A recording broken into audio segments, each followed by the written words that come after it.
इधर आओ। जानी पहचानी मर्दाना आवाज़ सुनकर कायरा के पैर जमीन पर जम गए थे। उसके लिए मिस्टीरियस अंदाज में मूव करना भी मुश्किल हो गया था। वो अपनी तेज होती हार्ट बीट्स पर बड़ी मुश्किल से कंट्रोल पाते हुए मुड़ी। वो जानी दुश्मन बड़े इत्मीनान से ड्राइंग रूम के डोर के साथ टेक लगाकर खड़ा था, लेकिन अंदर आने से पहले वो दरवाज़ा लॉक करना नहीं भूला था। तो मैडम कायरा, मैंने आपको यहाँ पहुँचने का क्या टाइम बताया था?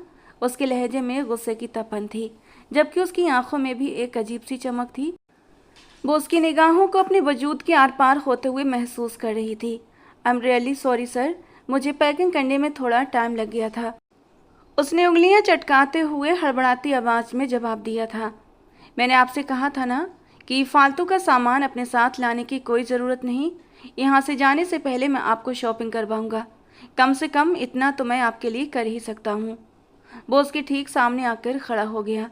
जैसे उसने कायरा की कमर पर अपने हाथ रखे, वो बिन पानी मछली की तरह तड़पती हुई पीछे की तरफ हटकर खड़ी हो गई। उसके माथे पर बल पड़े हुए थे, जबकि आंखों में अविश्वास के रंग थे। अभी तक हम दोनों की शादी नहीं हुई है। ओह कम ऑन यार, तो तुम्हें क्या लगता है कि ये शादी पूरी ज़िंदगी के लिए टिकेगी? ये शादी वैसे भी टूट जाएगी, तो इतना नाटक करने की क्या ज़रूरत है? तुम आराम से बिना शादी के भी 3 महीने मेरे साथ स्पेंड कर सकती हो। वो उसे परखती हुई नज़रों से देख रहा था। मेरा ज़मीर अभी जिंदा है। ओह, मुझे लगा वो तो मर गया। वो उसका मजाक उड़ाते हुए बोला। ठीक है, मैट के साथ जाओ, वो तुम्हें तुम्हारा रूम दिखा देगी। शाम को मैं तुम्हें अपने साथ फार्म हाउस पर लेकर जाऊंगा। वहीं हम दोनों के फेरे होंगे। लेकिन खबरदार, जो तुमने किसी को भी शादी के बारे में बताया, अगर मेरे किसी भी जानने वालों को कानो कान खबर हुई तो मैं तुम्हें जान से मार दूंगा। वो उसे धमकी भरे लहजे में वार्न करता हुआ तेजी से कमरे से बाहर निकल गया, जबकि वो बेदम होकर सोफे पर बैठ गई। हे भगवान, ये मैं क्या कर रही हूँ? खुद को एक ऐसे इंसान के हवाले करने जा रही हूँ जिसके बारे में मैं आंखें बंद करके भी ये कह सकती हूँ कि वो दुनिया का सबसे डेंजरस आदमी है। अब जैसे जैसे वो उसके साथ वक्त गुजार रही थी, उसे अंदाजा हो रहा था कि गूगल और बाकी मीडिया प्रियांश के बारे में जो कुछ भी जानते हैं और कहते हैं, वो कुछ भी नहीं है। अंदर से वो एक बहुत ही मिस्टीरियस और गहरा इंसान था, और अगर कोई उसकी लाइफ में दखल देने की कोशिश करता तो उसे अंदाज़ा होता कि प्रियांश की ज़िंदगी में ऐसी ऐसी एक्टिविटीज़ और राज हैं जो किसी आम इंसान की सोच और वहम में भी नहीं थे। शाम के वक्त दुल्हन का जोड़ा उसके रूम में पहुंचा दिया गया था। वो खामोशी से उस जोड़े को देखकर उस पर उंगलियां फेर रही थी। उसकी आंखें आंसुओं से लबालब भरी हुई थीं। वो तो अपने भगवान से भी मदद नहीं मांग सकती थी, क्योंकि उसने जो कुछ भी किया था अपनी मर्जी से किया था। उसके पास 2 रास्ते मौजूद थे, लेकिन उसने खुद गलत रास्ता चुना था, और अब इसी खता की खौफनाक सज़ा उससे मिल रही थी। अब क्या ये ड्रेस भी मुझे तुम्हें पहनाना पड़ेगा? मैं तुम्हारे पास अभी नहीं आना चाहता, वरना तुम फिर से चीखना चिल्लाना शुरू कर दोगी कि अभी तक हमारे फेरे नहीं हुए हैं। वो इंतहाई बेजारी से उसकी तरफ देखते हुए गुर्राया था। वो बुरी तरह सटपटाकर उसकी तरफ मुड़ी। जल्दी से ये जोड़ा पहनो, हमें निकलना है। शाम 8 बजे की हम दोनों की फ़्लाइट है। उसने तेजी से हाँ में गर्दन हिलाई। जोड़ा पहनकर जब वो बाहर निकली तो उसे देखकर प्रियांश ठिठक कर अपनी जगह पर रुक गया। उस बेहद खूबसूरत औरत से निगाहें हटाना प्रियांश के लिए नामुमकिन हो गया था। ब्यूटीफुल, उसके लब हौले से फड़फड़ाए थे। वो बेचैनी से पहलू बदल कर रह गई। प्रियांश भारी और मजबूत कदम उठाता हुआ उसके पास गया और अपना हाथ उसकी तरफ बढ़ा दिया। कायरा ने बुरी तरह झिझकते हुए अपना हाथ उस जालिम इंसान की गिरफ्त में दे दिया, जिसका सिर्फ नाम सुनकर ही उसकी रूह कांप जाती थी, और अब बुना चाहते हुए भी उसकी पत्नी के दर्जे पर बैठने जा रही थी। कहीं आप मुझे कोई धोखा तो नहीं दे रहे ना? प्रियांश हमेशा दो टूक बात करता है। मेरी डिक्शनरी में धोखे का वर्ड ही नहीं है, और मुझे धोखा देने वाले लोगों से शिद्दत से नफरत है। वो उसके नरम गालों पर प्यार से चुटकी काटता हुआ बेहद दिलकश और कातिलाना अंदाज में बोला था, जिससे कायरा के दिल की धड़कनें बुरी तरह से बिखर गई थीं। जब वो गाड़ी में बैठ रही थी तो प्रियांश ने आगे बढ़कर उसका भारी लहंगा उठाया और उसे समेट कर गाड़ी में रख दिया। काश तो मेरे असली पति होते, वो उसके घने बालों को घूरते हुए बेसाख्ता धीरे से बुदबुदाई थी, और फिर अपनी इस बचकानी सोच पर न चाहते हुए भी मुस्कुरा दी, क्योंकि वो जानती थी ये कभी मुमकिन नहीं हो सकता था। प्रियांश जैसा रईस ताकतवर इंसान उस जैसी मामूली लड़की से क्यों शादी करेगा? वो क्यों उसे दिल से अपनी पत्नी मानेगा? उसे यह भी अच्छी तरह पता था कि मर्द कभी भी उन औरतों की इज्जत नहीं करते जो उन्हें आसानी से हासिल हो जाती हैं। वो भी तो उसे इतनी आसानी से मिल गई थी। वो तो एक पके हुए फल की तरह खुद उसकी झोली में जा गिरी थी, तो वो भला उसकी कदर क्यों करता। ये ख्याल आते ही उसकी आंखें दर्द के आंसुओं से भीग गईं। प्रियांश खामोशी से गाड़ी ड्राइव कर रहा था। ना तो उसे उस लड़की के आंसुओं की कोई परवाह थी और ना ही उस पर कायरा की सिसकियों का कोई असर हो रहा था, क्योंकि वो इस लड़की की पूरी कीमत चुका चुका था। उसने मजबूती से अपने होंठ भींचे हुए थे।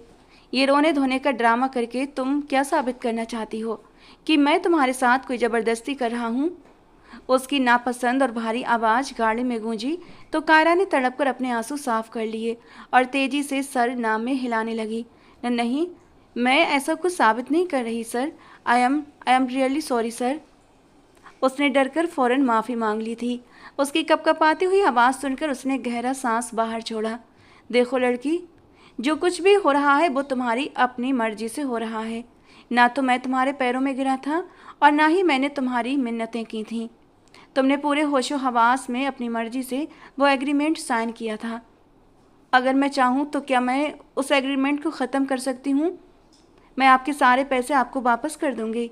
उसने लरजते हुए लहजे में एक आखिरी उम्मीद के साथ सवाल किया था और उसके सवाल पर प्रियांश के चेहरे पर एक बेहद कमीनगी और घमंड भरी मुस्कान उभर आई। मुझे लगता है कि तुमने वो एग्रीमेंट ध्यान से नहीं पढ़ा था। साफ लफ्ज़ों में वहाँ पर लिखा था कि अगर तुम उसे वक्त से पहले ख़त्म करने की कोशिश करोगी तो बदले में जितनी भी रकम मैंने तुम्हें दी है उसे $50,000 से मल्टीप्लाई करके जितने भी पैसे बनेंगे वो सारे तुम्हें जुर्माने के तौर पर मुझे सौंपने होंगे। और ये सब तब होगा जब तुम टाइम पीरियड पूरा होने से पहले इस एग्रीमेंट को तोड़ने की ज़रूरत करोगी। हे भगवान, मुझे सब्र की शक्ति देना। उसके मुंह से बेसाख्ता निकला था। भगवान तुम्हारा भला करे, मैं सिर्फ इतना ही कह सकता हूँ। वो कंधे उचकाते हुए बोला था। गाड़ी एक बहुत बड़े मैंशन के सामने जाकर रुकी थी। वहाँ पर और भी महंगी महंगी गाड़ियाँ खड़ी थीं। प्रियांश के सब करीबी दोस्त वहाँ पर पहुँच चुके थे। जब उन्होंने प्रियांश की दुल्हन को देखने की कोशिश की तो सब मायूस हो गए, क्योंकि प्रियांश ने उसके चेहरे पर घूंघट डाला हुआ था और ये सब कुछ कायरा की मर्जी के मुताबिक हो रहा था। यार, ये तो नाइंसाफ़ी है। हमें भी तो पता चले कि आखिर वो कौन सी औरत है जिससे तू शादी कर रहा है। अपनी औकात में रहो। तुम लोगों को कोई राइट नहीं कि मेरी लाइफ में दखलंदाजी करो। अगर मैंने तुम लोगों को गलती से अपनी शादी पर बुला लिया है तो सिर्फ बारातियों का रोल निभाओ, खाना खाओ और यहाँ से चलते बनो। इंतहाई बदतमीजी से उसने वहाँ आए हुए सब लोगों को उनकी औकात याद दिला दी थी। पंडित जी, क्या मुझे आपको भी अलग से इनविटेशन देना पड़ेगा, जिसके बाद आप हमारी शादी की रस्में शुरू करेंगे? उसने तल्ख अंदाज में पंडित जी से कहा तो पंडित जी भी बुरी तरह से घबरा गए थे। वो बेटा जी, फेरे तो हम करवा दें, लेकिन इसके लिए आप दोनों के माता पिता या फिर कोई बड़े। प्रियांश ने नोटों की ये गड्डी उनके सामने फेंकी। आप बेफिक्र हो जाइए, मैं अभी आप दोनों के फेरे करवा देता हूँ। और वैसे यहाँ गवाह तो मौजूद ही हैं। उसने कमीनगी भरे अंदाज में मुस्कुराते हुए कहा। महोदया, कायरा का वजूद खौफ से हौले हौले काँप रहा था। उसका दिल कर रहा था कि वो दहाड़े मार मार कर रोना शुरू कर दे। उसका बस नहीं चल रहा था कि यहाँ से किसी ऐसी जगह भाग जाए जहाँ उसे कोई भी ढूंढ ना पाए। खैर, उन दोनों की शादी हो चुकी थी। उसके नाम के साथ शहर के सबसे बड़े बिजनेसमैन और पॉलिटिशियन का नाम लग गया था, लेकिन सिर्फ और सिर्फ एक छोटे से टाइम पीरियड के लिए। सिर्फ 3 महीने के लिए वो उसकी हुई थी। इसके बाद वो जो कुछ भी करती, प्रियांश को उससे कोई फ़र्क नहीं पड़ता था। वो अब ये सोचकर परेशान हो रही थी कि न जाने उस एग्रीमेंट में और कौन कौन सी शर्तें मौजूद होंगी। क्या मैं वो एग्रीमेंट दोबारा देख सकती हूँ? वो फिर से उसके साथ गाड़ी में बैठी हुई थी। उसने दुल्हन का ड्रेस अब उतार दिया था और अब वो सिंपल कपड़ों में थी। नहीं, तुम उसे नहीं देख सकती, लेकिन अगर तुम्हारा कोई सवाल है तो तुम मुझसे पूछ सकती। बिना किसी झिझक के वो सरसरी लहजे में बोला था। क्या हम आज ही स्विट्जरलैंड जा रहे हैं? हाँ, और अब इसके बाद तुम मुझसे कोई और फालतू सवाल मत पूछना। मैं ड्राइविंग कर रहा हूँ और मैं अपना ध्यान भटकाना नहीं चाहता। ये सुनकर कायरा का मुंह हैरत से बुरी तरह खुला का खुला रह गया था कि दिल ही दिल में उसने सामने बैठे उस महाखड़ूस इंसान को गालियों के स्पेशल पैकेज से नवाज दिया था। पता नहीं खुद को क्या समझता है, 2 पैसे के आगे खुद को बादलों में उड़ता हुआ सुपरमैन महसूस करने लगा है। अगर मेरे पास इससे डबल पैसा आ जाए ना, तो सबसे पहले इसको अपनी उंगलियों पर भरतनाट्यम करवाऊंगी। अगर मैंने इसको अपना ड्राइवर न बनाया तो मेरा नाम भी कायरा नहीं। तुम अभी इसी वक्त अपना नाम चेंज करके कुछ और रख सकती हो, क्योंकि ऐसा तो कभी भी मुमकिन नहीं हो सकता कि प्रियांश जैसा हैंडसम और अमीर इंसान तुम्हारा शोफर बने। यह हसीन सपना तो तुम कभी सोते हुए भी नहीं देख पाओगी। उसकी बात पर कायरा बुरी तरह से सटपटा गई थी और उसकी आंखें हैरत के मारे खुली की खुली रह गईं। आपको आपको कैसे पता कि मैं क्या सोच रही हूँ? क्या आप दिमाग पढ़ना भी जानते हैं? मैडम, ये सब कुछ आप मन में सोच नहीं रही थी, बल्कि बाकायदा लाउड स्पीकर की तरह ऊंची ऊंची आवाज़ में बोल रही हैं। और भगवान की असीम कृपा है कि मेरे कान बिल्कुल सही सलामत हैं। आपकी सारी भड़ास मुझ तक आसानी से पहुंच चुकी है। मैं आपको बस एक आखिरी वार्निंग देना पसंद करूंगा। अगर अब आपने यहाँ अपनी ओवर स्पीड सोच पर ब्रेक नहीं लगाया, तो जो आपका हश्र होगा वो आपके नाजुक दिल के लिए बिल्कुल भी बर्दाश्त के काबिल नहीं होगा। ये सुनकर उसने खौफ से गटक कर अपना थूक निगला और अपनी गर्दन को ऐसे हिलाया जैसे कोई खिलौने वाली गुड़िया हो। वो बिल्कुल चुप खामोश हो चुकी थी। अब वो घबराहट के मारे अपनी उंगलियों को कटाकट बुरी तरह से चटकाने लगी थी। प्रियांश ने वहीं पास पड़ी हुई एक छोटी सी छड़ी उठाई और चटाक से उसकी उंगलियों पर मार दी। वो दर्द से कराहते हुए झटके से पीछे की तरफ हटी। ये क्यों मारा? हिटलर कहीं के। इस तरह की फालतू और अनमैनर्ड हरकतें मेरे सामने मत किया करो। मैनर्स वाली शरीफ लड़कियां ये सब कुछ करते हुए अच्छी नहीं लगती हैं। हे भगवान, मैं आपकी हाईफाई सोसाइटी की नखरेबाज औरत नहीं हूँ। बाकी के अल्फाज उसके मुंह में ही लॉक हो गए थे, क्योंकि जिस कातिलाना अंदाज में उसने अपनी भौहें चढ़ाकर उसे घूरा था, उसके लिए यही बेहतर था कि वो अपनी एक्सप्रेस वे जैसी चलने वाली जुबान को तुरंत लगाम देकर खामोश हो जाती। खैर, थोड़ी ही देर में वो उसे लेकर अपने आलीशान प्राइवेट जेट में बैठ चुका था। वो दोनों एक दूसरे के बिल्कुल पास सटे हुए बैठे थे। जैसे ही प्लेन ने टेक ऑफ किया और एक जोरदार झटका लगा, कायरा ने डर के मारे एक जोरदार चीख मारी और अपनी आंखें बंद करके मजबूती से अपने जानी दुश्मन के बाजू को ऐसे जकड़ लिया जैसे वो कोई लाइफ जैकेट हो। वो सीधे उसके सीने से जा लगी।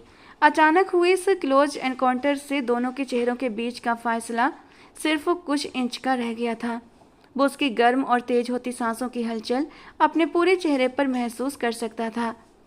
जिस अंदाज में वो इतनी सी बात पर डरी हुई थी और बिल्ली के बच्चे की तरह खौफ से बुरी तरह कांप रही थी, ये देखकर प्रियांश की पत्थर जैसी मजबूत धड़कनें भी बुरी तरह से बिखरने लगी थीं। उसके चेहरे की मासूमियत प्रियांश के दिल में एक अजीब सी हलचल मचा रही थी। रिलैक्स, सब कुछ नॉर्मल हो गया है, उसने बेहद धीमी और भारी आवाज में कहा। तो कायरा ने धीरे से सटपटाकर अपनी पलकें खोली थीं, लेकिन इससे पहले कि वो पीछे हट पाती, प्रियांश का सारा कंट्रोल टूट गया। अगले ही लम्हे उसने बेहद हक जताते हुए उसके नाजुक चेहरे को अपने दोनों हाथों के कप में भर लिया और अगले ही पल उसके सुर्ख होंठों पर झुक गया। उसने बेहद शिद्दत पर उतने ही आराम और प्यार से उसके लबों पर अपनी शिद्दत बिखेरना शुरू कर दिया। ये कोई सजा नहीं थी, एक ऐसा रोमांटिक एहसास था जिसने पल भर के लिए वक्त को रोक दिया। कायरा तो अपनी जगह पर बिल्कुल सुन्न होकर रह गई थी। उसे समझ ही नहीं आ रहा था कि वो इस अचानक फूटे रोमांस के ज्वालामुखी का क्या करे। वो बस उसके बाजू को थामे रही और जब वो धीरे से उससे दूर हुआ तो उसकी आंखों में एक शरारती चमक थी। उसने हैरत और मज़े लेते हुए पूछा, क्या तुमने लाइफ में कभी किसी को किस नहीं किया? कायरा का पूरा चेहरा टमाटर की तरह लाल हो गया। उसने चिल्लाते हुए कहा, हे भगवान, आप किस तरीके की गंदी और बेहुदा बातें कर रहे हैं? ये मेरी पहली शादी है। हाँ, लेकिन आजकल के मॉडर्न दौर में लड़के लड़कियां शादी के बिना भी ये सब कुछ बहुत ही कैजुअली करते हैं। प्रियांश ने उसे चिढ़ाते हुए कहा। मैं उन मॉडर्न और कैजुअल लड़के लड़कियों में से बिल्कुल भी नहीं हूँ, उसने भी दो टूक अंदाज में अपना मुंह फुलाते हुए कहा। प्रियांश के चेहरे का मजाक अचानक गायब हो गया और उसने ठंडे लहजे में कहा, तुम उन औरतों में से हो जो चंद पैसों के बदले अपना ज़मीर बेच देती हैं। ये कड़वी बात कहकर वो बड़े इत्मीनान से सीट के साथ टेक लगाकर आंखें बंद करके बैठ गया। उसके वहमो गुमान में भी नहीं था कि इस अचानक बदले मूड और जहरीली बात ने उस लड़की के दिल पर कितना गहरा घाव छोड़ दिया है। थोड़ी देर पहले वाले उस जादुई और रोमांटिक टच का सारा नशा पूरी तरह गायब हो गया था। कायरा की आंखें फिर से गुस्से और दर्द के आंसुओं से लबालब भीग गईं। उसका चेहरा गुस्से से गुब्बारे की तरह फूल चुका था और वो प्रियांश की तरफ से मुंह मोड़कर जेट की विंडो से बाहर देखने लगी, जहां नीचे की दुनिया अब बहुत छोटी और धुंधली नजर आ रही थी। ये दुनिया चाहे जितनी भी छोटी हो जाए, मगर इस जालिम इंसान के दिल से छोटी नहीं हो सकती। कसम से। मुझे फिर तुम्हारी आवाज़ सुनाई दे रही है लड़की। क्या तुम चाहती हो कि मैं तुम्हें ऐसी सज़ा दूं जिसके बाद तुम कभी खुद से नज़रें मिलाने के काबिल न रहो? प्रियांश ने एक नज़र पायलट पर डाली और दूसरी सिर्फ 3 महीने की अपनी पत्नी पर, जो इस वक्त तो दुपट्टे से पूरी तरह लापरवाह थी। उसके रेशमी बाल खुले हुए थे और वो टी शर्ट के साथ ब्लू कलर की जीन्स पहने हुए थी। वहाँ से निकलते ही उसने दुल्हन का भारी लहंगा चेंज कर लिया था। वैसे ही कैजुअल कपड़े भी उसने अपने इस अकड़ू पति के कहने पर ही पहने थे, लेकिन अब प्रियांश को यांत्रिक रूप से अपनी इस भूल का बड़ी ही गहराई और शिद्दत से एहसास हो रहा था। इस सिंपल लुक में भी कायरा इतनी प्यारी और अट्रैक्टिव लग रही थी कि प्रियांश का खुद पर से कंट्रोल खो रहा था। वो चिढ़कर सोच रहा था कि अगर उसका खुद का ध्यान इस लड़की पर से नहीं हट रहा तो बाकी मर्द तो इसे देखकर पागल ही हो जाएंगे। थोड़ी देर और गुजरी कि अचानक मौसम खराब हुआ और प्लेन जोर जोर से हिचकोले खाने लगा। अब की बार कायरा डर के मारे इतनी बौखला गई कि अपनी सीट बेल्ट खोलकर सीधे भागने ही वाली थी कि प्रियांश ने चीते जैसी फुर्ती से उसका नाजुक बाजू जकड़ा और एक ज़बरदस्त झटके से खींचकर उसे सीधा अपनी गोद में बिठा लिया। प्रियांश को समझ नहीं आ रहा था कि इस नौटंकीबाज लड़की की बेवकूफ़ियों पर हंसे या फिर अपना सर पीट ले। मिसेस प्रियांश, उसने बेहद करीब से कायरा के डरे हुए चेहरे को देखा। उसके गुलाबी होंठ छोटे बच्चों की तरह रोने के लिए बिल्कुल तैयार हो चुके थे और आंखों में मोटे मोटे आंसू तैर रहे थे। मेरी एक बात कान खोलकर सुन लो और अपने इस बादाम जितने छोटे दिमाग में फिट कर लो। प्रियांश उसके कानों के बेहद करीब हुआ और हौले से उसके कान की लो को अपने दांतों से कुतरने लगा। कायरा के मुंह से एक हल्की सी सिसकी निकली तो उसकी हालत पर तरस खाता हुआ वो थोड़ा पीछे हटा। ये कोई रोड पर चलती बस या ऑटो नहीं है जिसे तुम छलांग लगाकर हीरोपंती दिखाओगी और ख़ुद को शक्तिमान समझकर बचा लोगी। मिसेज प्रियांश, ये एक प्राइवेट जेट है। यहाँ से अगर तुमने कूदने की ज़रूरत की तो ये भी गारंटी नहीं कि तुम ज़मीन पर गिरोगी या फिर सीधे समंदर में। वैसे मुझे लग रहा है कि हम इस वक्त पानी के ठीक ऊपर उड़ रहे हैं और अगर तुम नीचे गिरी तो किसी रशियन शार्क का लंच बनने के चांसेस 100% हैं। प्रियांश ने शरारत से कायरा की बेकाबू होती धड़कनों पर अपना भारी हाथ रखकर उन्हें धीरे से महसूस करने की कोशिश की तो कायरा का सारा डर हवा हो गया और उसका ध्यान पूरी तरह प्रियांश के हाथ के इस अचानक टच पर आकर टिक गया। वो धीरे धीरे बड़ी नरमी से उसकी धड़कनों को सहलाने लगा था। ये आप क्या कर रहे हैं? उसने एकदम घबरा कर पूछा। मैंने तुमसे अभी थोड़ी देर पहले क्या कहा था, माय डियर गर्ल? वो अपने अंगूठे से उसके भीगे होठों को हल्के से सहलाते हुए बेहद रोमांटिक अंदाज में सवाल कर रहा था। कायरा के लिए इस इंसान की नज़दीकी को बर्दाश्त करना नामुमकिन हो रहा था। अभी तो उनके बीच कोई असली रिश्ता भी शुरू नहीं हुआ था, फिर भी उसका इस कदर पास आना कायरा के पूरे सिस्टम को हिलाकर रख देता था। उसने कांपते हाथों से प्रियांश के हाथ को हटाने की कोशिश की, पर प्रियांश ने उसे अपनी मजबूत बाजुओं के घेरे में और भी कस लिया, जैसे वो उसे खुद में ही समेट लेना चाहता हो। दोनों की सांसें एक दूसरे में उलझ रही थीं। कायरा की ज़िंदगी में आज से पहले कभी कोई मर्द इस हद तक करीब नहीं आया था और ना ही उसने कभी किसी को खुद को छूने की इजाज़त दी थी। पहली बार किसी मर्द की इतनी गहरी छुअन को महसूस करके वो पूरी तरह बेचैन और बेबस हो रही थी। उसके गोरे गाल शर्म और हया के मारे लाल टमाटर हो गए थे, जबकि प्रियांश बड़े परशौक और कातिलाना नज़रों से उसके चेहरे पर बदलते इन हसीन रंगों को देखकर मन ही मन मुस्कुरा रहा था। जब उसे पायलट की आवाज़ सुनाई दी, वो तेजी से प्रियांश की गोद से उठकर अपनी सीट पर जाकर बैठ गई थी। मजबूती से सीट बेल्ट बंद की और सीधे खिड़की से बाहर देखने लगी। अब जो कुछ भी हो जाए, मैं यहाँ से नहीं उठूंगी। उसे शिद्दत से अपनी भूल का एहसास हो रहा था। बौखलाहट में उसने वाकई में बहुत बड़ी बेवकूफ़ी कर दी थी। क्या वो हकीकत में प्लेन से छलांग लगाने का इरादा रखती थी? हे भगवान, अगर मैं ये सब कुछ कर लेती तो बाहर जाकर मेरा तो मोह मोह हो जाता। जब उड़ते हुए पक्षी पास से गुजरते हुए मुझे नमस्ते करते। मैं दुनिया की ऐसी पहली लड़की देख रहा हूँ जो अपने दिमाग की बातें इतने लाउड वॉल्यूम में सोचती है। वो उस पर एक गहरी और तीखी नज़र डालते हुए बोला। अब की बार कायरा ने अपने सीने को अपने दुपट्टे की मदद से अच्छी तरह से कवर कर लिया था। वो उसकी इस मासूम अंदाज पर न चाहते हुए भी मन ही मन मुस्कुरा दिया था। क्या तुम्हें लगता है कि तुम ये सब नौटंकी करके मुझसे बच पाओगी?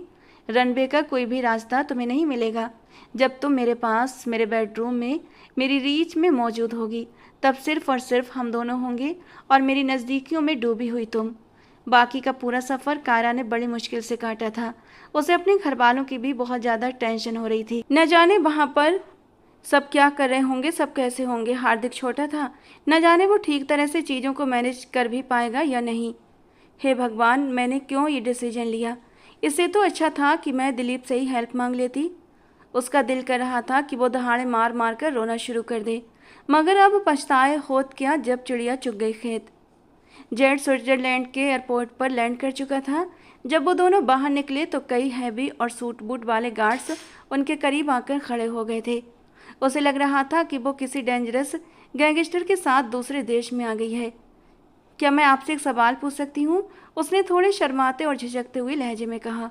नो, दूसरी तरफ से वन वर्ड आंसर मिला था और वो अपना मुंह बनाकर रह गई थी।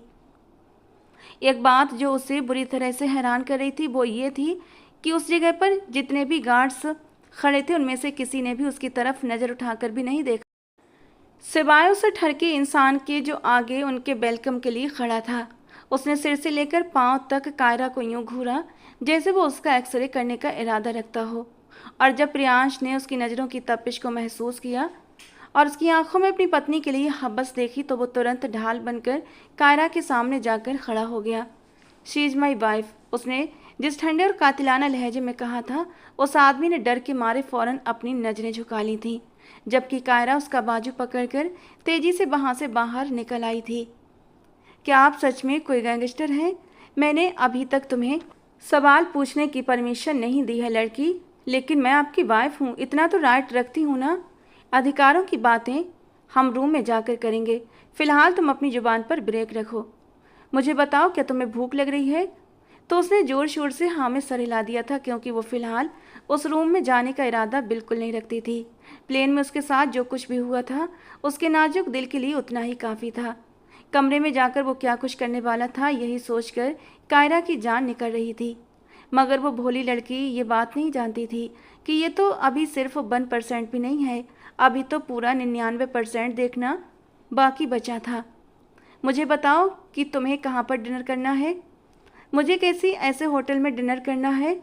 ऐसी जगह खाना खाना है जो आपके अपार्टमेंट से कम 20 किलोमीटर के डिस्टेंस पर हो। 20 किलोमीटर के बाद भी तुम्हें लौटकर उसी जगह पर आना है। लेकिन चलो, तुम्हारी ये विश भी पूरी कर देता हूँ। आखिर कब तक तुम उससे दूर भागोगी? वो उसकी बात का मतलब समझते हुए शरारत से बोला था और कायरा मुंह बनाकर रह गई। जब वो दोनों गाड़ी में आकर बैठे तो कायरा के दिमाग में फिर से हजारों तरह तरह के सवाल घूमने लगे थे। क्या मैं आपसे एक बात पूछ सकती हूँ? हाँ, पूछो। पहली बार उसने कायरा को कोई सवाल पूछने की परमिशन दी थी। आप अपनी वाइफ को क्या मुँह दिखाएंगे? बिल्कुल वही मुँह दिखाऊंगा जो मैं तुम्हें दिखा रहा हूँ। मैं अपनी बात नहीं कर रही। उसने अपनी नज़रें झुका लीं। क्यों? क्या तुम खुद को मेरी वाइफ एक्सेप्ट नहीं करती हो? नहीं, क्योंकि मैं जानती हूँ कि हमारा ये कॉन्ट्रैक्ट साइन हुआ है जो सिर्फ वो 3 महीनों से ज़्यादा नहीं चलेगा। वाह, तुम तो मेरी सोच से भी ज़्यादा समझदार हो। थैंक गॉड तुम उन घटिया लड़कियों की तरह नहीं हो जो गले का ढोल बन जाती हैं। मुझे तुम जैसी ही प्रैक्टिकल लड़कियां पसंद हैं। वो उसके गालों को थपथपाता हुआ बेहद दिलकश अंदाज में बोलता हुआ उसके दिल को टुकड़े टुकड़े कर गया था। मैं तुम्हारे बाद कभी मैरिज नहीं करूँगा। तुम मेरी लाइफ में आने वाली पहली औरत हो, उसने दो टूक अंदाज में कहा था। और क्या मैं इसकी वजह पूछ सकती हूँ? नो, ये मेरा पर्सनल मैटर है और मैं अपनी पर्सनल लाइफ में किसी को भी दखल अंदाजी करने की परमिशन नहीं देता हूँ। अगर आपको कभी किसी से सच्ची मोहब्बत हो गई तो आप क्या करेंगे? मैं तब भी उसे छोड़ दूँगा। आप एक बहुत ही जालिम इंसान हैं। भगवान न करे कि आपको कभी सच्ची मोहब्बत मिले। इस बद्दुआ पर वो ना चाहते हुए भी मुस्कुरा दिया था। एक बार पहले भी उसे किसी ने ये बद्दुआ दी थी, मगर उस वक्त उसके दिल को न लगी थी। आज इस लड़की के कहने पर उसका दिल पहली बार टूटा था।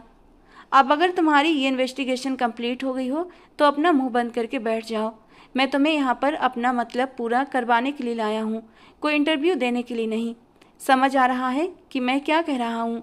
दोबारा अगर तुम्हारी आवाज़ मेरे कानों तक आई तो तुम्हें कड़ी से कड़ी सज़ा मिलेगी। 5 मिनट का टाइम भी नहीं गुजरा था कि वो फिर से कुछ बोली, लेकिन इस बार जवाब देने की बजाय वो उसे खींचकर अपनी गोद में बिठा चुका था। एक बार फिर से वो उसकी धड़कनों के साथ छेड़खानी करने लगा। कभी वो उसके होठों को अपनी गिरफ्त में लेता और कभी उसकी गर्दन पर अपना हक जताने लगता। वो बुरी तरह से बेचैन हो रही थी। उसे शिद्दत से अपनी भूल का एहसास हो रहा था। जब उस जालिम इंसान ने हाथ सरकाते हुए उसकी थाइस पर आकर रोके तो वो चीखते हुए बोली थी, आई एम रियली सॉरी, लेकिन प्लीज़ आप अपनी हद में रहें। उसकी चीख सुनकर प्रियांश ने जल्दी से गाड़ी के ब्रेक लगाए थे। उसकी चीख पर वो बुरी तरह से डर गया था। उसका सिर स्टीयरिंग से लगते लगते बचा था, क्योंकि प्रियांश ने उसके सिर के सामने ढाल बनाकर अपना हाथ रख दिया था। ये क्या बदतमीजी थी? वो उसकी आंखों में घूरता हुआ उससे गुस्से से पूछ रहा था। मैं बहुत ज़्यादा डर गई थी। तुम्हें डर किस चीज़ का है? जबकि इस सब के लिए मैंने तुम्हें पहले ही मेंटली प्रिपेयर होने के लिए कहा था ना। अगर तुम्हें लगता है कि मैं यहाँ तुम्हारे नाज नखरे उठाने के लिए आया हूँ और तुम्हें किसी बार भी डॉल की तरह रखूँगा, तो ये तुम्हारी बहुत बड़ी गलतफहमी है। तुम यहाँ सिर्फ और सिर्फ मेरा मतलब पूरा करोगी। मैं जो कहूँगा, जैसा कहूँगा तुम वैसा करोगी। ना तो तुम्हें कंप्लेंट करने की परमिशन है और ना ही चीखने चिल्लाने की। चलो, अब तुम्हारी ये सज़ा है कि तुम मुझे किस करो, और वो भी यहाँ पर। वो अपने होठों पर उंगली रखकर बोला। उसके गाल फिर से शर्म के मारे बुरी तरह दहकने लगे थे और उसकी आंखें भी खौफ से फैल गई थीं। किस करने के लिए कहा है मैंने? मर्डर करने के लिए नहीं, जो इतना ज़्यादा डर रही हो। उसने अपने कांपते हुए हाथ उस जालिम इंसान के चेहरे के चारों तरफ रखे और आंखें फाड़ फाड़ कर उसके होठों को देखने लगी।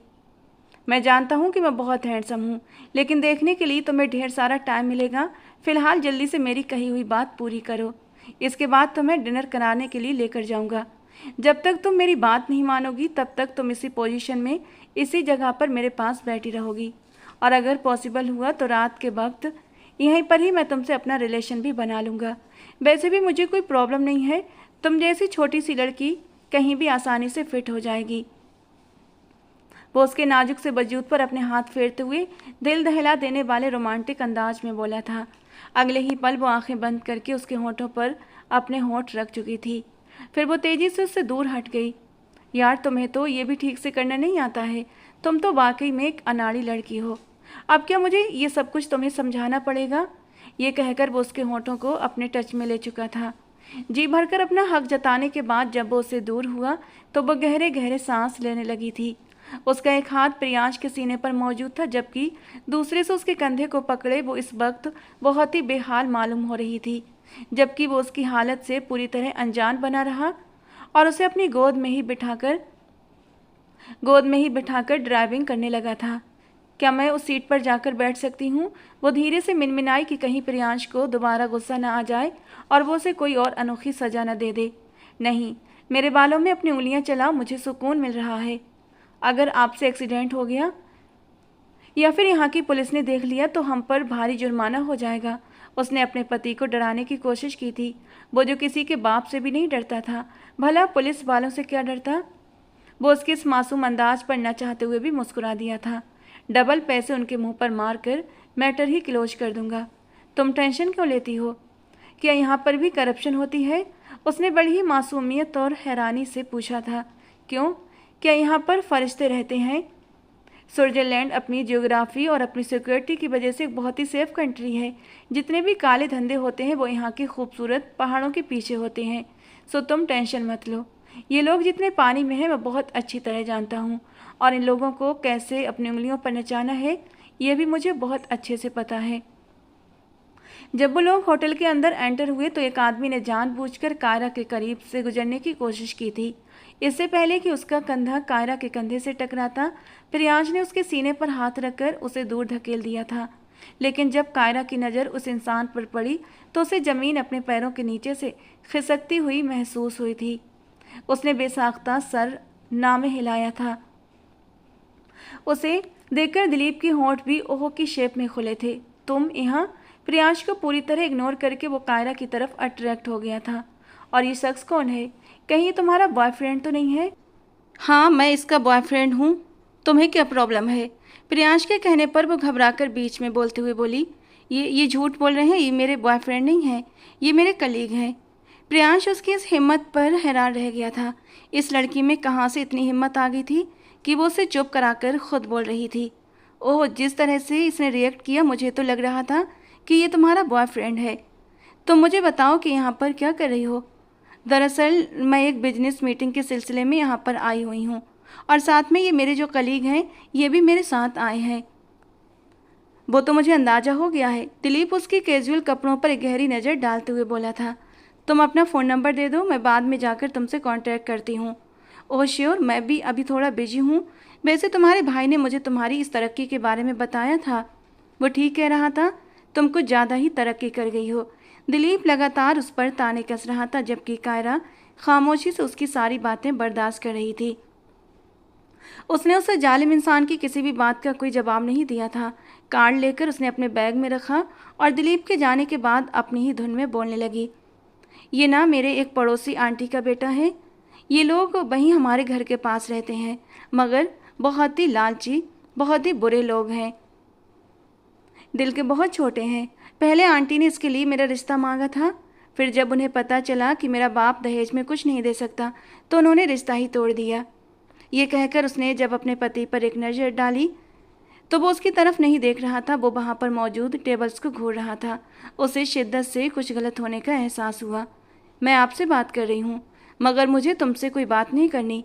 अब मैं तुम्हें लफ्ज़ों से नहीं समझाऊंगा, अब मैं तुम्हें प्रैक्टिकल करके बताऊंगा कि तुमने कितनी बड़ी मिस्टेक की है। तुम्हारी हिम्मत कैसे हुई मुझे खामोश करवाने की? जब मैं उस इंसान से बात कर रहा था, तुम होती कौन हो हम लोगों के बीच में आने वाली? उसका पारा गुस्से के मारे बुरी तरह से हाई हो चुका था। उसके माथे पर गुस्से की कई लकीरें उभर आई थीं।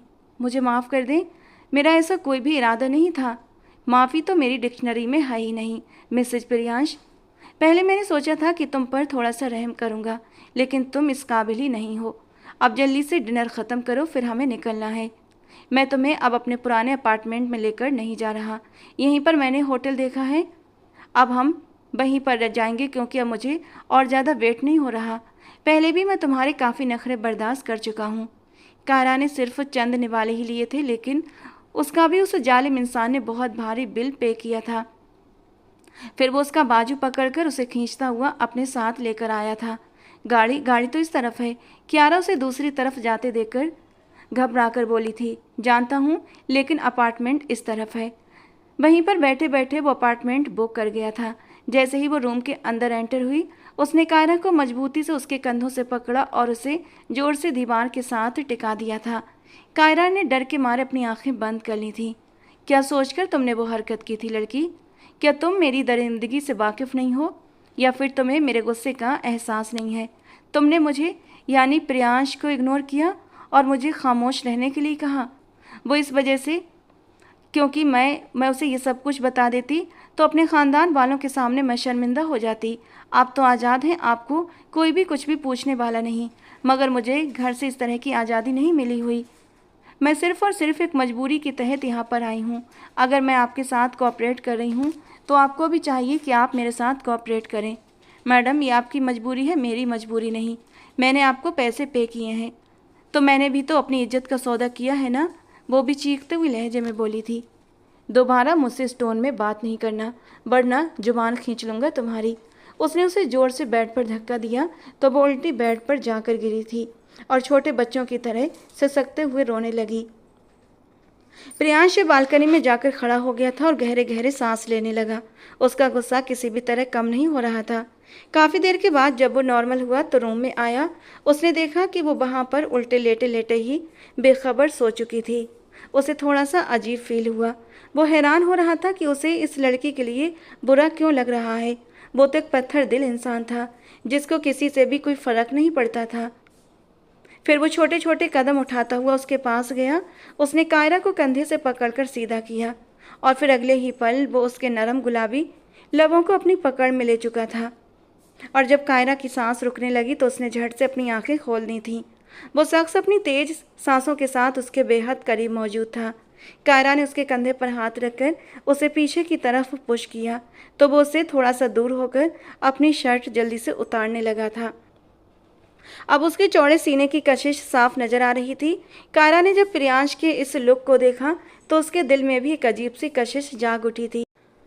उसके दिल में शिद्दत से ये ख्वाहिश जागी थी कि वो उसके घने काले बालों में अपनी उंगलियां फिराए, मगर फिर अपनी इस बेकाबू ख्वाहिश पर लगाम कसते हुए वो सटपटाकर वहां से खिसकने ही वाली थी कि तभी प्रियांश ने कायरा की उसे फिर से एक झटके में अपने नीचे खींच लिया था।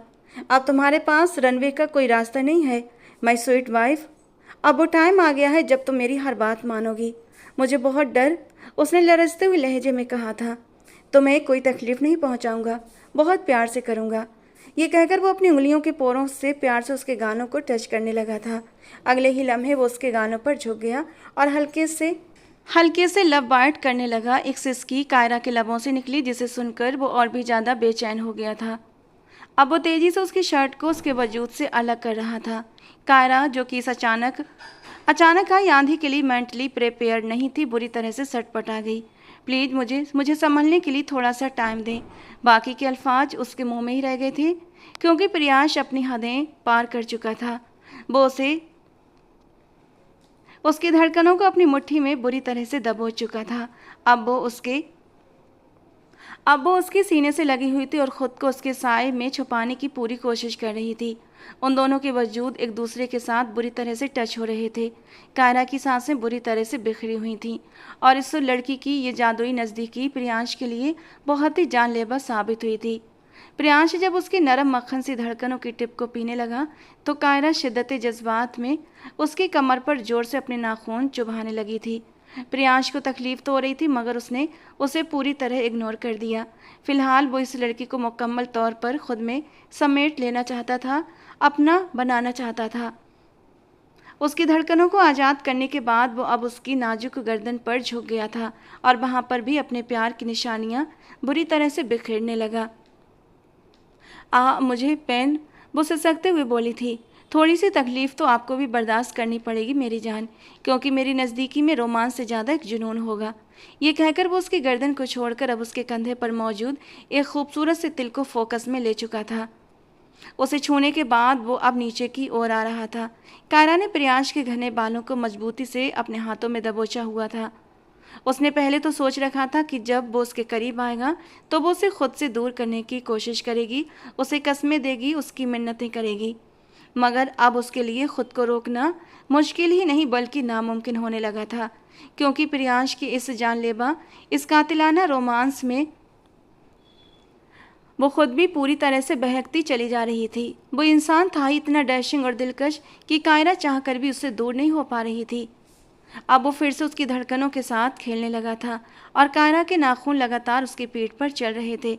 अगले ही लम्हे उसने कायरा के दोनों हाथों को पकड़ा और उन्हें अपने शिकंजे में लॉक कर लिया। फिर उसने कायरा की नाक के साथ अपनी नाक रगड़ी। तुम बहुत ही खूबसूरत हो, तुमसे हसीन लड़की मैंने अपनी पूरी लाइफ में नहीं देखी।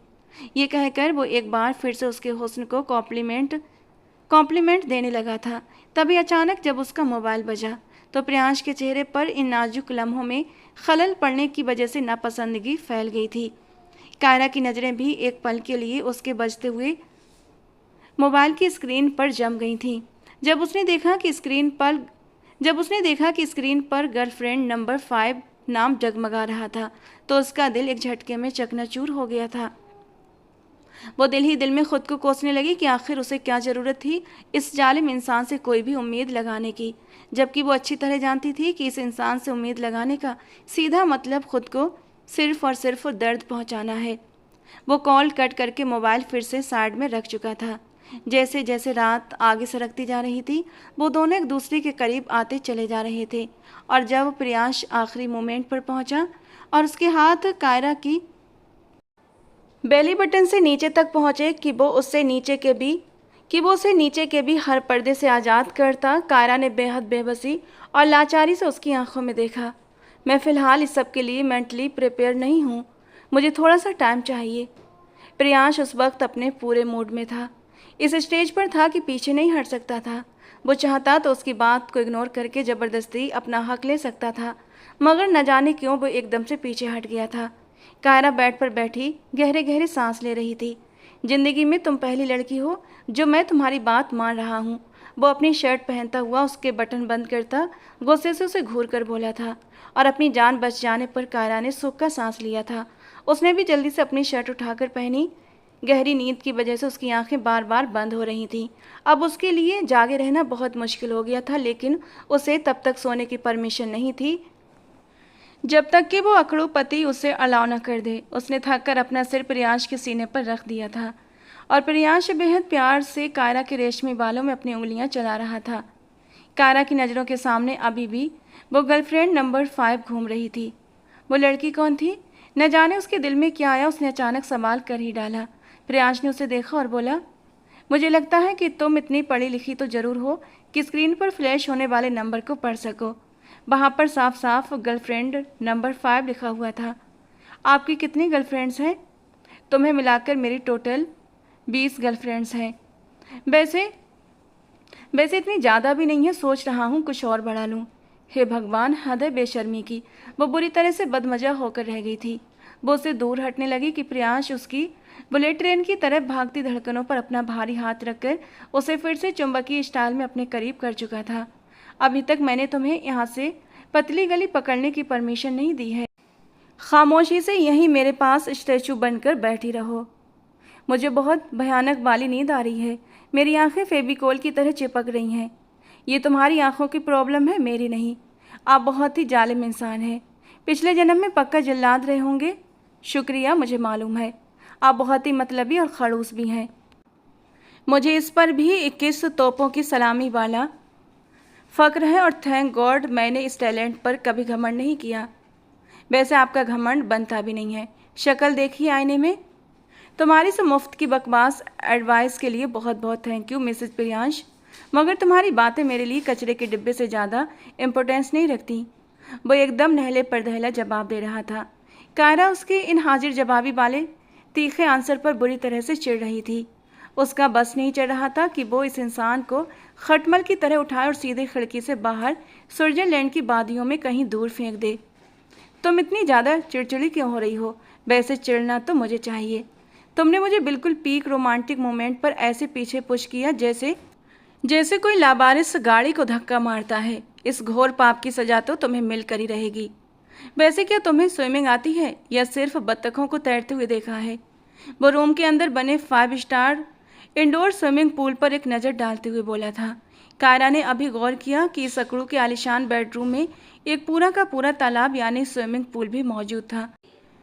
ये होता है अमीर नवाबों का फालतू लाइफ स्टाइल। वो बेसाख्ता अपने मुंह पर हाथ रखकर बोल पड़ी थी। आज के बाद ये तुम्हारा लाइफ स्टाइल भी होगा, पर सिर्फ और सिर्फ 3 महीनों के लिए। सो ज़्यादा खुश होने की ज़रूरत नहीं है तुम्हें। वो उसकी इस मासूम और देसी बात पर धीरे से मुस्कुरा भी दिया था। वो डरते डरते कांपते पैरों के साथ उसके साथ पानी में उतरी थी। उसने डूबने के खौफ से प्रियांश की गर्दन में अपनी दोनों बाहें ऐसे जकड़ ली थीं जैसे कोई बंदर पेड़ की टहनी से चिपक जाता है, और वो पूरी तरह उसके मजबूत सपोर्ट से ही पानी में खड़ी थी और फिर से एक दूसरे के इतने करीब आ गए थे कि हवा भी बीच से गुजरने के लिए रास्ता ढूंढ रही थी।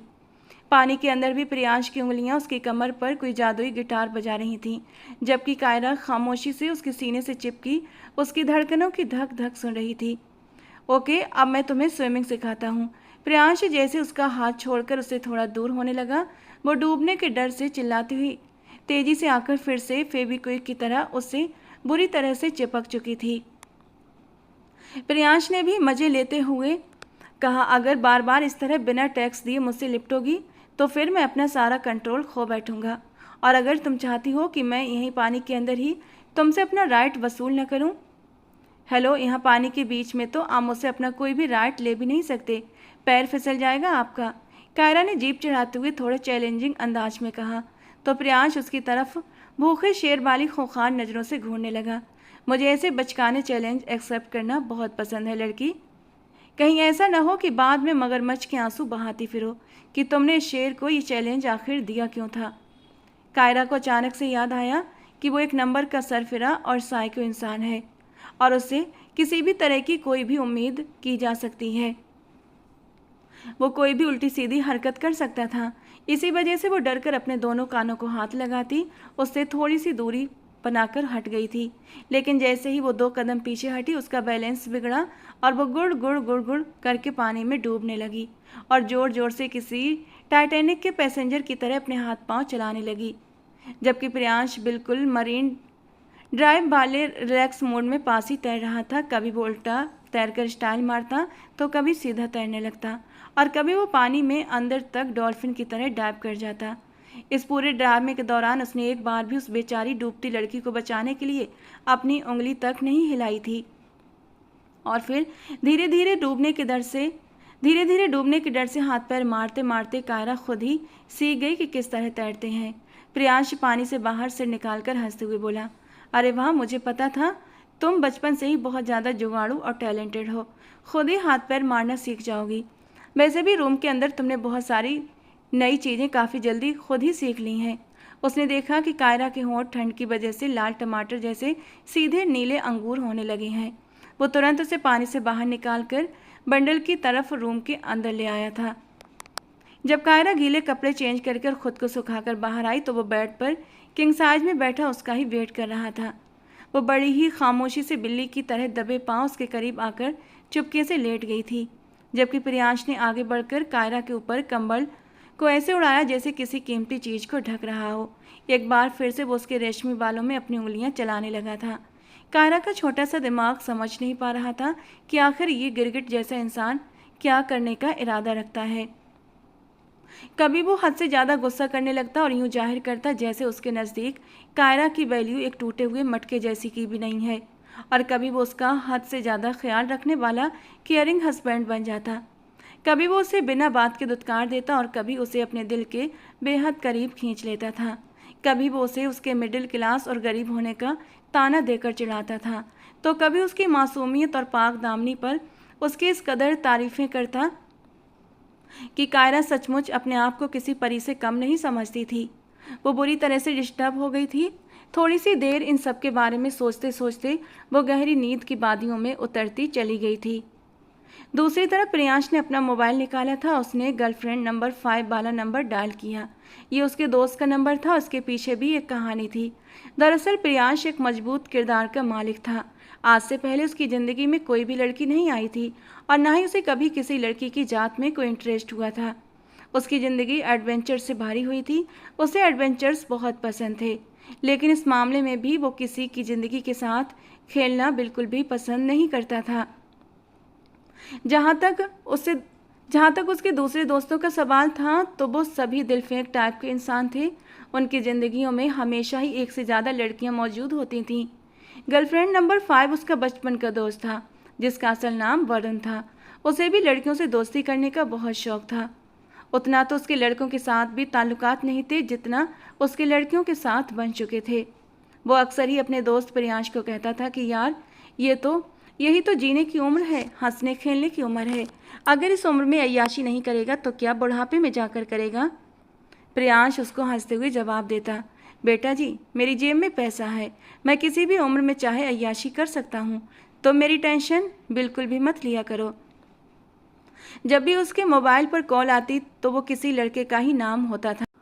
और एक दिन वरुण ने तंग आकर उसके मोबाइल में अपना नाम गर्लफ्रेंड नंबर 5 के नाम से सेव कर दिया था। कम से कम यार, अगर किसी के सामने तुम्हें कॉल आए तो तुम्हें शर्मिंदगी तो ना उठानी पड़े। सबको पता चले कि तुम अपनी इस पर्सनालिटी की वजह से काफ़ी ज़्यादा लड़कियों को अपने काबू में कर चुके हो, वरना लोग शक करना शुरू कर देते हैं। आजकल का ज़माना बड़ा ख़राब है। अगर गर्लफ्रेंड्स बनाओगे तब भी लोग शक की निगाह से देखते हैं। अगर सिंगल होगे तब भी वो आपको शक की निगाहों से देखते हैं। सिंगल हो लेकिन किसी की नज़रों के सामने ना आओ। ये वरुण साहब का लॉजिक था, जो कि उसके सर के ऊपर से हमेशा ही गुजर जाया करता था। मगर फिर भी उसने हाँ में गर्दन हिला दी। 3 साल हो गए थे, अभी तक उसका नाम गर्लफ्रेंड नंबर 5 के नाम से ही सेव था और इन 3 सालों में उसकी ज़िंदगी में कोई लड़की भी नहीं आई थी। कायरा उसकी ज़िंदगी में आने वाली पहली लड़की थी। वो उसको देखकर पहली ही नज़र में उसका दीवाना हो गया था। कायरा से उसकी पहली मुलाकात यूनिवर्सिटी के एक इवेंट पर हुई थी। वहाँ पर वो शिफॉन जैसे तीखे अंदाज में स्पीच कर रही थी। वो उसका अंदाज और उसकी स्पीच का टॉपिक देखकर बहुत ज़्यादा अट्रैक्ट हुआ था, क्योंकि उसकी स्पीच का टॉपिक था मेरिट या रिश्वत। और उसने वहाँ पर जितने भी लोग बैठे हुए थे उन सबको एक ही मिनट में बुरी तरह से धोकर रख डाला था। और यही तो वजह थी कि एंड में उसको इनाम भी नहीं मिला था, क्योंकि उसने अमीर तबके को बहुत अच्छे से धज्जियां उड़ाकर रख दी थी। पहली बार प्रियांश को किसी के सच पर गुस्सा नहीं आया था, बल्कि उसने बहुत ही दिलचस्पी और तवज्जो से उसकी सारी स्पीच सुनी थी और फिर आखिर में उठकर सबसे ज़ोरदार तालियां भी बजाई थीं। बहुत से लोगों की नज़रें प्रियांश पर भी उठी थीं। कुछ लोग उस लड़की के लिए जेलस हो रहे थे और कुछ को उस पर रश्क आ रहा था। बाद में लड़कियों ने उससे पूछा भी था कि तुम प्रियांश को कैसे जानती हो, तो उसने अनजानेपन का इजहार कर दिया था। लेकिन हकीकत तो ये थी कि वो दिल ही दिल में उस शख्स को पसंद करने लगी थी। उसकी एज, उसकी पसंद, उसकी कार्ड से लेकर जितनी भी डिटेल्स गूगल जी पर मौजूद थीं, कायरा ने वो सारी डिटेल्स अपनी डायरी पर रखी हुई थी। वो उसकी तस्वीरें भी अपने पास रखती थी। वो उसका क्रश था। फिर बाद में जब उसकी डिग्री कंप्लीट हुई तो उसे उसी की कंपनी में जॉब मिली थी। वो बहुत ज़्यादा एक्साइटेड हुई थी। तब थोड़ा सा वक्त आगे गुजरा तो उसके पापा की तबीयत अचानक से बहुत ज़्यादा ख़राब हो गई थी। डॉक्टर को दिखाने के बाद पता चला कि उसके पापा को कैंसर था, लेकिन वो फर्स्ट स्टेज पर था।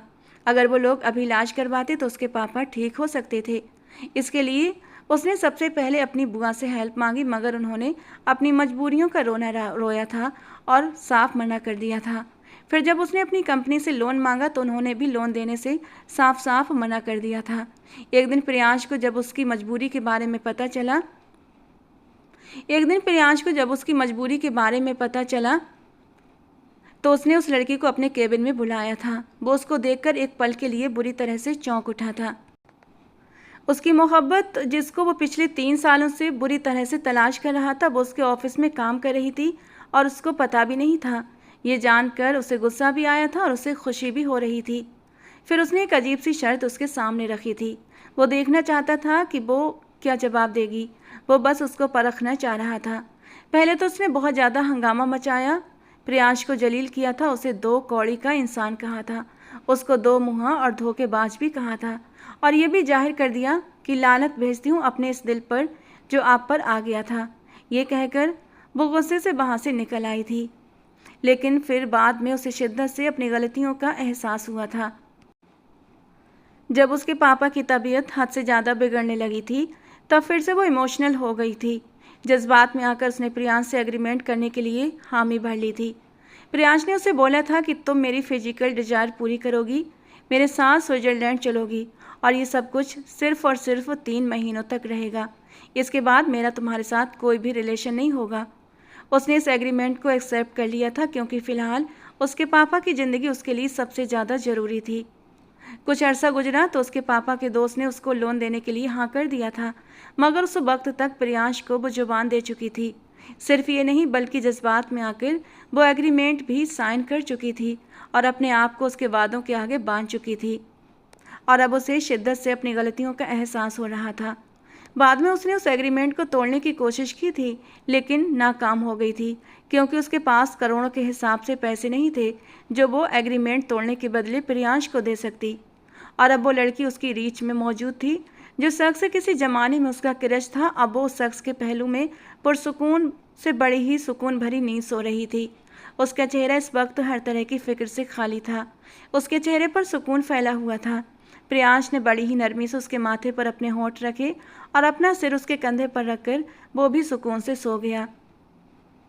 सुबह जब कायरा की आंख खुली तो वो दोनों एक दूसरे के बेहद करीब मौजूद थे। वो जैसे ही उससे दूर होने लगी तो प्रियांश ने उसकी कमर पर हाथ रखकर उसे फिर से अपने करीब खींच लिया था। मेरी नींद पूरी हो गई है, मगर मेरी नहीं हुई। उस वक्त तक यहीं लेटी रहो जब तक कि मैं तुम्हें परमिशन नहीं देता। अरे अजीब इंसान है, इसने तो मुझे अपनी नौकरानी ही समझ लिया है। नौकरानी नहीं समझा, मैंने तुम्हें अपनी वाइफ समझा है। वो नींद से बोझिल लहजे में बोला था कि क्या कहा आपने। वो एकदम ही इमोशनल हो गई थी। खुशी के मारे एक पल में ही उसका बुरा हाल हो गया था। मैं तुम्हें ये कह रहा हूँ कि मैंने तुम्हें अपनी एग्रीमेंट वाली वाइफ समझा है। दोबारा उसने अपने अल्फाज की करेक्शन कर दी थी। वो तो आप हर किसी को ही समझते हैं। ज़रूर आपने अपनी गर्लफ्रेंड नंबर 5 को भी यही समझ रखा होगा, है ना। तुम तो बहुत ही चालाक हो। अरे वाह, मैं तो तुम्हारा फ़ैन हो गया। वैसे मुझे ये बताओ कि तुम्हें इतनी जेलसी क्यों हो रही है, जबकि तुम्हें पता भी है कि तुम यहाँ पर सिर्फ जी जी, मुझे पता है कि मैं एक एग्रीमेंट के तौर पर आपके साथ आई हूँ और सिर्फ 3 महीने तक के लिए हूँ। और मुझे जेलसी नहीं हो रही। मैं क्यों आपसे जेलस होंगी? मैं तो भगवान का धन्यवाद करूँगी जब ये एग्रीमेंट ख़त्म होगा और मैं यहाँ से जाऊँगी। लेकिन मेरी एक बात कान खोलकर सुन लीजिएगा। खबरदार जो आपने बच्चे का नाम लिया। कायरा की बात पर प्रियांश की आंखें चमक उठी थीं। अरे, मुझे तो इसका आइडिया ही नहीं था। तुमने मुझे बहुत ही ज़बरदस्त आइडिया दिया है। अब तुम उस वक्त तक मेरी ज़िंदगी से नहीं निकल सकती जब तक तुम मेरा वारिस पैदा नहीं करोगी। ऐसा एग्रीमेंट में नहीं लिखा हुआ था, वो चिल्लाते हुए बोली थी। हाँ, तो बिल्कुल ठीक कह रही हो। वहाँ पर यह तय हुआ था कि अगर इन 3 महीनों में तुम प्रेग्नेंट हो जाती हो तो तुम उस वक्त तक मुझसे आज़ाद नहीं हो पाओगी जब तक तुम मेरा वारिस मेरे हवाले नहीं करोगी। लेकिन अभी तो तुमने मुझे अपने करीब ही नहीं आने दिया, तो फिलहाल तो टेंशन न लो, अभी तक तो सेफ हो तुम। ये कहकर वो फिर से उसकी धड़कनों पर अपना सिर रख चुका था और धीरे धीरे उसकी धड़कनों पर अपने गाल रगड़ते हुए उनकी नरमी को महसूस करने लगा था, जबकि वो बेचैन होकर खिसकती हुई बेड से नीचे उतरकर बाहर की ओर भागी थी। अगले दिन वो उसकी शॉपिंग करवाने के लिए उसे मार्केट लेकर गया था। वो जिस जिस चीज़ पर भी नज़र रखती वो उसे तुरंत लेकर दे देता था। यूँ लग रहा था जैसे वो उसकी नज़रों के पीछे ही लगा हुआ था। मुझे ये सब कुछ नहीं लेना था, ये तो बहुत बुरा है, मगर तुम्हारी इस पर नज़र पड़ी थी ना, तो इसका मतलब है ये। वो उसकी बात काटकर तुरंत बोली, इसका मतलब ये नहीं है कि आप इन फालतू की चीज़ों पर पैसे बर्बाद करें। मैं उन लड़कियों की तरह नहीं हूँ जो लालची होती हैं। आप बेशक मुझे कुछ भी ख़रीद कर न दें, मुझे कोई प्रॉब्लम नहीं है। बस प्लीज़ आप ये बारिश वाला मैटर थोड़ा सा साइड पर कर दें। हम मशवरा और एग्रीमेंट तो पहले ही हो चुका है जान, और इसमें कोई भी चेंज पॉसिबल नहीं हो सकता। और अब कायरा को खुद पर ही बुरी तरह से गुस्सा आ रहा था। आखिर उसने क्यों बच्चे का नाम लिया और ख़ुद को इतनी बड़ी मुसीबत में डाल दिया था। उसके बाद वो उसको घुमाने के लिए भी लेकर गया था। स्विट्ज़रलैंड एक बहुत ही प्यारी और ख़ूबसूरत जगह थी। वो लोग बहुत एंजॉय कर रहे थे, लेकिन जब उसे ये याद आता कि वो सिर्फ 3 महीनों के लिए उसकी ज़िंदगी में मौजूद है तो उसका दिल बुझ जाता था। वो भी महसूस करता था, लेकिन इसीलिए उसका माइंड डाइवर्ट करने की कोशिश करता था। कायरा का सिर्फ एक छोटा भाई था जो इंडिया में पापा के पास ठहरा हुआ था। वो अक्सर इसको कॉल करता रहता। वो उसे अपनी सैर की तस्वीरें भेजती थी, जिसे देखकर वो बहुत ज़्यादा एक्साइटेड हो जाता था। उसने अपने घर में यही बताया था कि वो ऑफिस की तरफ से स्विट्ज़रलैंड आई हुई है। उसने कायरा से डिमांड की थी कि दीदी, जब तुम वहाँ से आओगी तो मेरे लिए iPhone 17 लेकर आना, और उसकी बात पर वो धीरे से मुस्कुरा दी थी। उन लोगों ने 3 महीने यहाँ पर गुजारे थे, मगर दोबारा ना तो उसने कायरा के साथ ज़बरदस्ती की थी और ना ही उसके फिजिकल रिलेशन बनाने की कोशिश की थी। वो धीरे धीरे उससे खुद ही अलग हो गया था और ये चीज़ भी कायरा को तकलीफ पहुंचाती थी। वो 3 महीनों के बाद इंडिया वापस आए थे। उसके हाथों में ढेर सारी चीज़ें मौजूद थीं और ये सब कुछ उसे उस जालिम इंसान ने ही ख़रीद कर दिया था। तलाक के पेपर्स कब तक मेरे घर पहुँचेंगे? ये सुनकर उसने बेहद गुस्से से कायरा की ओर देखा था। अभी तक मेरा मोटिव पूरा नहीं हुआ है। ये मेरी प्रॉब्लम नहीं है। तुम कितने सेल्फिश हो। मुझे गुस्सा मत दिलाओ कायरा, तुम अभी तक मेरी वाइफ ही हो, समझी? कहीं ऐसा न हो। आई एम रियली सॉरी, मेरे कहने का वो मतलब हरगिज नहीं था। मुझे लगता है कि मुझे चलना चाहिए। वो इस वक्त अपने घर के दरवाजे के सामने उसकी गाड़ी में बैठी हुई थी। वो उतरने लगी कि प्रियांश ने फिर से कायरा को पकड़ा। रुको, ये अपने भाई के लिए लेती जाओ। उसने iPhone 17 का बॉक्स कायरा के हवाले किया था। क्या आपको याद था? मैं तुमसे जुड़ी चीज़ों को कभी नहीं भूलता। ये बात अपने इस छोटे से दिमाग में बिठा लो, प्यारी लड़की। वो उसके सर को हौले से थपथपाता हुआ अपनी गाड़ी तेज़ी से आगे बढ़ा ले गया था और वो उदास दिल के साथ घर के अंदर एंटर हुई थी। उसके पापा इन 3 महीनों में बहुत अच्छे से ठीक हो चुके थे। उसका भाई भी बहुत ज़्यादा खुश था, लेकिन इस सब के बावजूद भी उसका दिल बोझिल था, परेशान था। हालांकि उसकी इज्जत पर कोई भी आंच नहीं आई थी। बाद में दिलीप ने उसे वहां पर कांटेक्ट करने की कोशिश की थी, मगर उसका दिल नहीं माना था और प्रियांश को भी ये सब कुछ पता नहीं था। इसी वजह से वो पीछे हट गई थी। अभी उसके लिए फिर से दिलीप का रिश्ता आया तो उसने सख्ती से मना कर दिया। वो उस इंसान के साथ रिलेशन नहीं रखना चाहती थी। ऐसे लोग जिन्होंने उसे मुश्किल के वक्त में छोड़ दिया था, वो उनके साथ रिश्ता कायम करना नहीं चाहती थी। लगभग 1 महीने का टाइम गुजरा था जब प्रियांश अपनी दादी के साथ उसके छोटे से आंगन में दाखिल हुआ था। और वो उसको अपने घर में देखकर बुरी तरह से चौंक गई थी। इस 1 महीने में उसकी प्रियांश से कोई भी किसी भी तरह की बात नहीं हुई थी और उसने दोबारा तलाक की भी बात नहीं की थी, क्योंकि उसका दिल खौफ से लरचने लगता था ये नाम सुनते ही। प्रियांश ने उसके अकाउंट में अच्छे खासे पैसे भी ट्रांसफ़र कर दिए थे। उसे जॉब की भी ज़रूरत नहीं पड़ी थी। 1 महीना उसने घर में ही रहकर गुजारा था और अब 1 महीने के बाद वो इंसान उसके लिए रिश्ता लेकर आया था। उसके पापा बहुत खुश थे। दादी जी ने भी उसे प्यार से अपने गले से लगाया था। उस दिन प्रियांश ने उसे सारी बातें क्लियर कर दी थी कि पहले उसकी ज़िंदगी में कोई भी लड़की नहीं थी और ये सब कुछ उसने सिर्फ़ और सिर्फ उसे तंग करने के लिए किया था।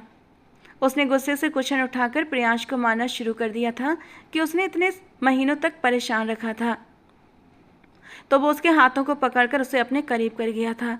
उसने सुकून से प्रियांश के सीने पर सर रख दिया था। सब कुछ क्लियर हो चुका था और फिर बहुत जल्दी ही पूरे परिवार के सामने दोबारा से उन दोनों की शादी हो गई थी। शादी की पहली रात प्रियांश ने उसे अपने करीब खींचते हुए शरारत से कहा था, वैसे मिसेज प्रियांश, तुमने एग्रीमेंट की सबसे इम्पोर्टेंट शर्त तो अभी तक पूरी नहीं की। कायरा ने हैरान होकर पूछा, कौन सी शर्त? प्रियांश ने उसके चेहरे पर झुकते हुए कहा, वही बारिश वाली शर्त। अब जब दादी जी भी खुद रिश्ता लेकर आई हैं तो उस एग्रीमेंट को लाइफ टाइम वैलिडिटी के साथ रिन्यू करना तो बनता है ना। मुझे लगता है अब तक तो तुम खुद को तैयार भी कर चुकी होगी। पहले ही बता देना यार, वरना लास्ट मोमेंट पर दूर होते हुए बहुत तकलीफ होती है। वो शरारत से उसके गालों पर उंगलियां ट्रेस करते हुए बोला था और ये सुनते ही कायरा का चेहरा टमाटर की तरह लाल हो गया था और उसने शर्माकर भागने की कोशिश की, मगर प्रियांश ने फुर्ती से उसका रास्ता ब्लॉक कर दिया। उसने कायरा को बाहों में समेटकर उसके माथे पर प्यार से छू लिया और बोला, अब तुम्हारे पास रनवे का कोई चांस नहीं है छोटी सी लड़की। बस एक बात बता दूं, अगर तुम तैयार भी नहीं हो तब भी आज की रात मैं तुम्हें छोड़ने वाला नहीं। मैं खुद भी नहीं चाहती प्रियांश कि अब तुम मुझे छोड़ो, क्योंकि मैं खुद अब इस रिश्ते को शुरू करना चाहती हूँ। कायरा ने मुस्कुराते हुए अपनी आंखें बंद कर लीं और सुकून से उसके सीने से लग गई थी। प्रियांश ने बेकरारी से उसे अपनी बाहों में समेट लिया था और इस तरह उनका ये अधूरा सफ़र एक खूबसूरत और एक मुकम्मल मिलन की शुरुआत के साथ हमेशा हमेशा के लिए पूरा हो चुका था। प्रियांश ने भी साबित कर दिया था कि वो वाकई में मर्द कहलाए जाने के काबिल है। तो दोस्तों, आज की हमारी कहानी आपको कैसी लगी कमेंट बॉक्स में ज़रूर बताना। पसंद आई हो तो प्लीज़ लाइक करना। ऐसे रोमांटिक कहानियों के लिए हमारे चैनल के साथ जुड़े रहें। मिलते हैं दोस्तों अगली किसी नई और रोमांटिक सी कहानी के साथ।